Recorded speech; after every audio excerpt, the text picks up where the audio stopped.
நமச்சிவாய வாழ்க. நாதந்தாள் வாழ்க. இமைப்பொழுதும் என் நெஞ்சில் நீங்காதான் தாழ் வாழ்க. வாழ்க வளமுடன். அனைவருக்கும் இனிய வணக்கங்கள். நாம் இந்த பதிவில் வக்ர நிவர்த்தி அடையும் குரு பகவான் உங்கள் ராசிக்கு என்னென்ன பலன்களை தரப்போகிறார், அதற்கான பரிகாரம் என்ன என்பதனை பற்றி விரிவாக காண்போம். உங்கள் வாழ்வில் வளமும் நலமும் செல்வ செழிப்பும் பெற எல்லாம் வல்ல இறைவனை வேண்டி விரும்பி கேட்டுக்கொள்கிறேன்.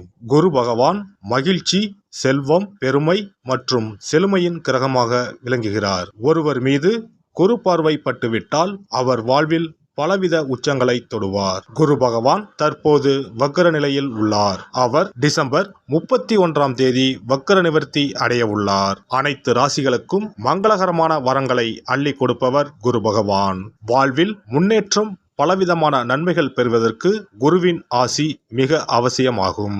குருவின் பார்வை இருந்தால் எப்படிப்பட்ட பிரச்சனையாக இருந்தாலும் அதிலிருந்து மீண்டு வர முடியும் என்பது ஐதீகம்.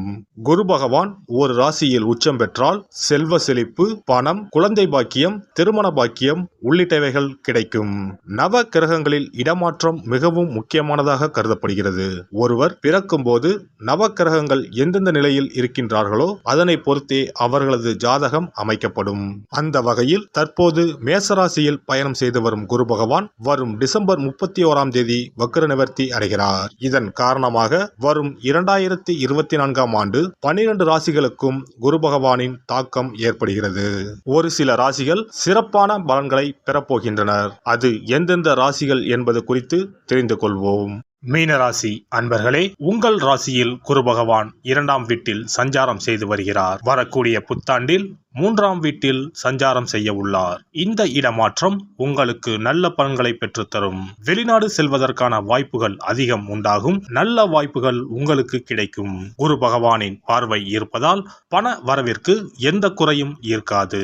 நீண்ட நாட்களாக நிலுவையில் இருந்த வேலைகள் முடிவடையும். வேலை செய்யும் இடத்தில் பதவி உயர்வு மற்றும் சம்பள உயர்வு கிடைக்க வாய்ப்பு உள்ளது. கணவன் மனைவிக்குள் பனிப்போர் நீங்கும். பிள்ளைகளை கூடா பழக்க வழக்கங்களிலிருந்து மீட்பீர்கள். அவர்களின் விருப்பங்களையும் கேட்டறிந்து பூர்த்தி செய்வீர்கள். சுப செலவுகள் அதிகரிக்கும். பணப்புழக்கம் திருப்திகரமாக அமையும். ஆனால் செலவுகளும் துரத்தும். அவ்வப்போது கைமாற்றாக கடனும் வாங்க வேண்டி வரும். கொடுத்த வாக்கை காப்பாற்ற போராட வேண்டியது இருக்கும். பேச்சால் பிரச்சனை, பார்வை கோளாறு வரக்கூடும். தந்தைக்கு ஆரோக்கியத்தில் சிறு குறைகள் அசதி வந்து நீங்கும். அனாவசிய செலவுகளை தவிர்க்க பாருங்கள். திருமண சுப காரியங்களுக்கான முயற்சிகளில் அனுகூலம் ஏற்படும். உணவு விஷயத்தில் கட்டுப்பாடுடன் இருப்பது, இயற்கை உணவுகளை உட்கொள்வது உடல் நலத்திற்கு நல்லது. தேவையற்ற வாக்குவாதங்களை தவிர்ப்பது, பேச்சில் நிதானத்தை கடைபிடிப்பது உத்தமம். உங்கள் குடும்ப விஷயங்களை மற்றவர்களிடம் பகிர்ந்து கொள்ளாமல் இருப்பது மூலம் வீண் பிரச்சனைகளை தவிர்க்க முடியும். ஆரோக்கியத்தில் சிறு சிறு பாதிப்புகள் ஏற்பட்டாலும் எதிலும் சுறுசுறுப்பாக செயல்படுவீர்கள். செய்யும் தொழிலில் இருந்த தேக்க நிலை மாறி நல்ல வாய்ப்புகள் கிடைக்கும். கூட்டாளிகளையும் தொழிலாளர்களையும் அனுசரித்து நடந்து கொண்டால் ஓரளவுக்கு அபிவிருத்தியை பெருக்கிக் கொள்ள முடியும். போட்டி பொறாமைகளை சமாளித்து உங்களின் தனித்திறனால் ஏற்றங்களை பெறக்கூடிய ஆற்றலை பெறுவீர்கள். புதிய யுக்திகளை பயன்படுத்தி சமுதாயத்தில் நல்ல நிலையை அடையும் வாய்ப்பு உண்டு. கொடுக்கல் வாங்கல் போன்றவற்றில் பெரிய தொகைகளை ஈடுபடுத்தும் போது சற்று கவனத்துடன் செயல்பட்டால் லாபகரமான பலன்களை பெறலாம். திருமணமானவர்களுக்கு மகிழ்ச்சியான செய்திகள் கிடைக்கும். இதுவரை மனதளவில் இருந்து வந்த குழப்பங்கள் யாவும் நீங்கி புத்துணர்ச்சியும் தெளிவும் பிறக்கும். குடும்பத்துடன் இணைய நினைத்தவர்களுக்கு எண்ணங்கள் கைகூடும். தாய்மாமன் வழியில் மகிழ்ச்சியான சூழ்நிலைகளும் கருத்து வேறுபாடுகளும் குறையும். திருப்பணி தொடர்பான செயல்பாடுகளில் ஆர்வம் மேம்படும். உத்தியோகம் நிமித்தமான புதிய வாய்ப்புகள் மீண்டும் கிடைக்கும். ஆடம்பர பொருட்களை வாங்கி மகிழ்வீர்கள். பொருளாதாரத்தை மேம்படுத்துவதற்கான சிந்தனைகள் அதிகரிக்கும். எதிர்காலம் தொடர்பான முதலீடுகள் மேம்படும். உறவினர்கள் வழியில் இருந்து வந்த கருத்து வேறுபாடுகள் குறையும். உடல் ஆரோக்கியம் மற்றும் பயணம் தொடர்பான விஷயங்களில் விழிப்புணர்வு வேண்டும். உணவு சார்ந்த விஷயங்களில் சற்று விழிப்புணர்வுடனே இருக்க வேண்டும். சுபகாரியம் தொடர்பான முயற்சிகள் கைகூடும். நீண்ட நாட்களாக இழுபறியாக இருந்து வந்த தடைகள் நீங்கும். உத்தியோகத்தில் முன்னேற்றமான சூழ்நிலைகள் காணப்படும். புதிய முயற்சிகளில் சிந்தித்து செயல்படவும். குழந்தைகள் வழியில் மேன்மை உண்டாகும். மாணவர்களுக்கு அன்றைய பாடங்களை அன்றே படித்து முடிப்பது நல்லது. தேவையில்லாத விஷயங்களை குறைத்துக் கொள்ளவும். நண்பர்களுடன் அளவுடன் பழகுவது நல்லது. நுட்பமான சில விஷயங்களை புரிந்து கொள்வீர்கள். மாணவர்களுக்கு கல்வி தகுதிக்கேற்ற உத்தியோக வாய்ப்புகள் கிடைக்கும்.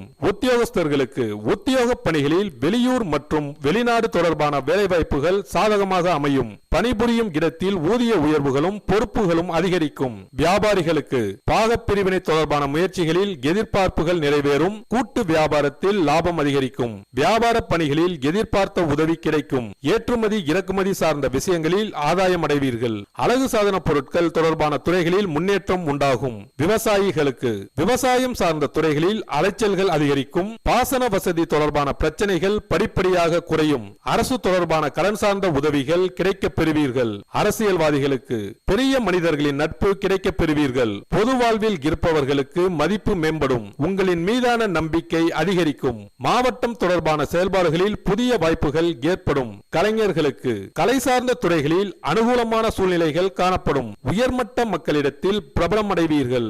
திறமைக்குண்டான விருதுகளும் பாராட்டுகளும் சாதகமாக அமையும். வர இருக்கின்ற குரு பயிற்சியின் மூலமாக மனதில் தோன்றும் புதுவிதமான சிந்தனைகளை செயல் வடிவமாக மாற்றுவதற்கு உண்டான வாய்ப்புகளும் பெரியோர்களின் அரவணைப்பும் கிடைக்கப் பெறுவீர்கள். தற்பெருமை சார்ந்த சிந்தனைகளை குறைத்துக் கொள்வது நல்லது. பரிகாரம்: வியாழக்கிழமை தோறும் தட்சிணாமூர்த்தியை வழிபாடு செய்து வர செயல்பாடுகளில் வேகம் அதிகரிக்கும். குரு பகவான் உங்களின் ஜாதகத்தில் சுபமானதாக அமையாமல் இருப்பின் கண்டிப்பாக அதற்கான பரிகாரம் செய்யும் விதமாக குரு பகவானுக்கு சிறப்பு பெற்ற ஆலயங்களுக்கு செல்வதும், வியாழக்கிழமைகளில் விரதமிருந்து குரு பகவானுக்கு கொண்டை கடலையை மாலையாக கோர்த்து அணிவித்து மஞ்சள் நிற மலர்களால் அலங்கரித்து நெய் தீபமேற்றி வழிபடவும். தானம் போன்றவற்றை காலை பொழுதிலும், மந்திர ஜபங்களை மாலை பொழுதிலும் செய்யவும். அருகில் இருக்கும் ஆலயங்களில் நவகிரகத்தில் இருக்கும் குரு பகவானுக்கு மஞ்சள் நிற வஸ்திரத்தை சாற்றி சிறப்பாக வணங்கி வாருங்கள். அதற்காக பரிகாரம் என்ற பெயரில் பணத்தை வீண் விரயம் செய்ய வேண்டாம். அதற்கு பதிலாக இறைவனை வழிபடுவதோடு ஆலயங்களுக்கு தேவையான நெய், நல்லெண்ணெய், பன்னீர், சந்தனம், பால், தயிர் மற்றும் மலர் மாலைகள், பூக்கள் என இறைவனுக்கு உகந்த கோவிலுக்கு தேவையான பொருட்களை உங்கள் சக்திக்கு ஏற்றவாறு வழங்கி கோயில் கைகாரியம் செய்யுங்கள். தமிழ்நாட்டில் குரு பரிகார தலங்களாக பல இடங்கள் உள்ளன. இவற்றில் கும்பகோணம் அருகே உள்ள ஆலங்குடி குருஸ்தலமாகும். தஞ்சாவூர் மாவட்டம் திட்டை, மதுரை மாவட்டம் சோழவந்தான் அருகில் உள்ள குருவித்துறை, சிவகங்கை மாவட்டம் காரைக்குடி அருகில் உள்ள பட்டமங்கலம் உள்ளிட்ட ஆலயங்களில் பரிகார பூஜைகள் செய்து வழிபடலாம். நவ திருப்பதிகளில் ஒன்றான ஆழ்வார் திருநகரி குருஸ்தலமாகும். அங்கும் வழிபாடு செய்யலாம். திருச்செந்தூரில் முருகப்பெருமான் குரு வடிவாகவே அருள் புரிகிறார். சூரசம்ஹாரம் செய்த பின்பு முருகப்பெருமான் அந்த தோஷத்தை போக்குவதற்காக திருச்செந்தூரில் சிவபெருமானை பூஜித்தார். குருவருள் பெற திருச்செந்தூருக்கு செல்லுங்கள். இவை தவிர சிவன் கோவில்களில் தட்சிணாமூர்த்திக்கு வியாழக்கிழமை தினத்தன்று சிறப்பு வழிபாடுகள் செய்வதன் மூலமும் குருவின் அருளை பெறலாம். குரு பகவானுக்கு இனிப்பு என்றால் மிகவும் பிடிக்கும். அதனால் வியாழக்கிழமை விரதம் இருந்து இனிப்பு செய்து அவருக்கு படையலாக வைத்தால் அவரின் பார்வை நம் மீது திரும்பும் என்பது ஐதீகம். எல்லாம் வல்ல இறையருளால் நீங்களும் உங்கள் அன்பு குடும்பமும் உடல் நலம், நீலாயுள், நிறை செல்வம், உயர் புகழ், மெய்ஞானம் ஓங்கி வாழ்க வளமுடன். இந்த வீடியோ உங்களுக்கு பிடிச்சிருந்தா லைக் பண்ணுங்க, ஷேர் பண்ணுங்க அண்ட் சப்ஸ்கிரைப் பண்ணுங்க. பக்கத்துல இருக்க பெல் ஐகானை கிளிக் பண்ணுங்க. நன்றி, வணக்கம், வாழ்க வளமுடன்.